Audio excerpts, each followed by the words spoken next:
ఇది Jeffrey Epstein case. ప్రపంచాన్ని షేక్ చేసిన ఒక డార్క్ నిజం.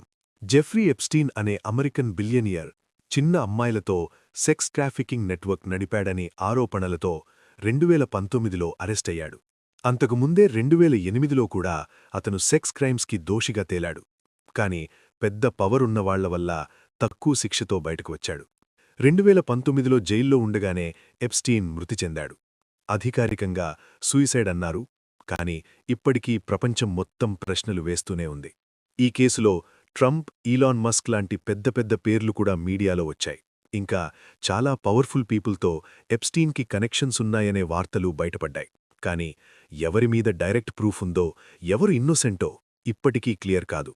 ఒకటి మాత్రం నిజం, బాధిత చిన్నారులకు ఇప్పటికీ పూర్తి న్యాయం జరగలేదు. నిశ్శబ్దం కాదు, న్యాయం కావాలి. ఫుల్ వీడియో కావాలంటే వీడియో అని కామెంట్ చేయండి.